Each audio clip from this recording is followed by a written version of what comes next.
Hi, I'm Will Leach, author of Marketing to Mind States, and this is your Mind State Messenger.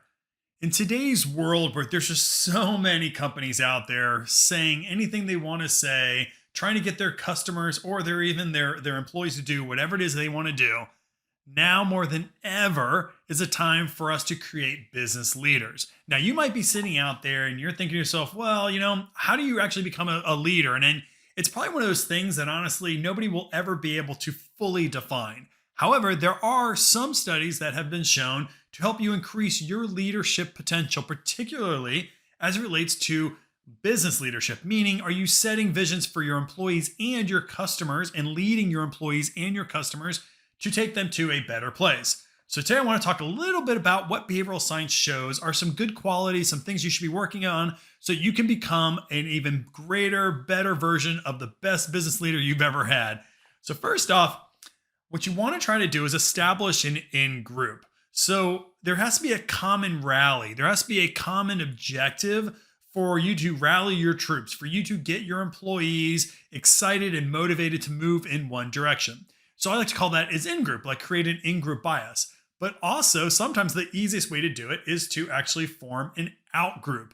Meaning, who are your competitors? What are they doing that's wrong for society? It's wrong for your customers. Thereby, we as an organization are going to change that. So, Steve Jobs famously did this when he was working on the Macintosh computer way back in the 80s, where he kind of created an in group of people who are only working on the Macintosh versus, those that are working on the Apple II, I believe. Maybe getting those reversed, by the way.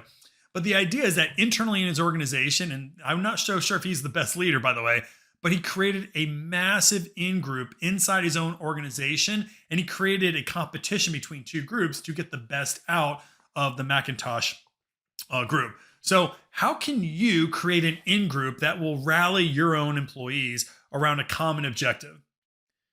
Another thing that's, again, I don't think Steve Jobs did a great job at this, is be humble.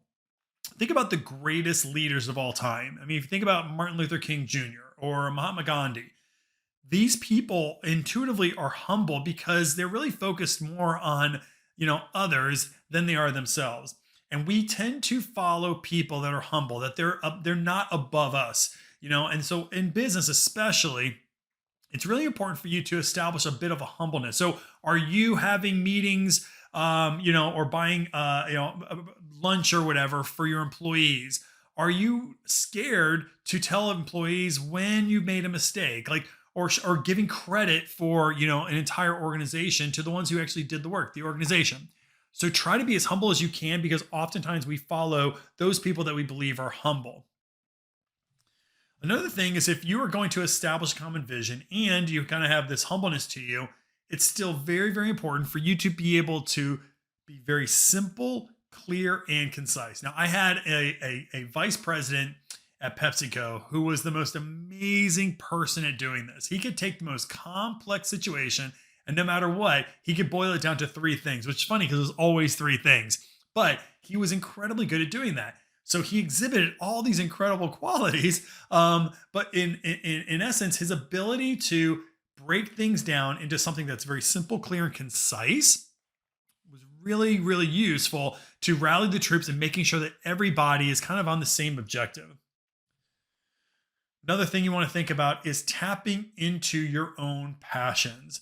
So sometimes, if you don't, as a leader, if you're not showing passion for what you're working on or for what you want to do for consumers, we feel it as employees. We know whether or not this is something you think about when you're even outside of the office. So what can you do to really show the exuberance you have and the passion you have, not for making money for yourself, but for helping them or helping society in some way? Your product or service does something to better people's lives. So what is that passion, and how can you bring that passion along? Now, be careful here, because behavioral science would tell you that if you're too passionate, then you don't come across as being very clear. You come a little bit as being a little bit anxious. So be careful with your passion. But most of the time when somebody has passion, even if they don't understand exactly what's going on in your head, they'll follow. And then make others the priority. It's kind of in that space of humbleness, but imagine some of the greatest political leaders and business leaders of our generation and generations. they almost always make others the priority. So, what are you doing to make sure that your employees and your customers know that they are your priority? Society is your priority. Other people are your priority. Because again, we tend to follow people who seem to be wanting to make a difference in others' lives. Those are the types of people that we follow. Ultimately, behavioral science is a lot about behavioral leadership. There's a lot of great books out there for you to learn about, but understanding and applying the science of all these different leadership principles, regardless of what philosophy you use, is going to be a smart step to growing your business or your brand using behavioral science. Hey, thanks for watching the video. Now hit that like button if you found this video helpful, and don't forget to subscribe so you can see the latest videos to show you how to grow your brand or business using behavioral science.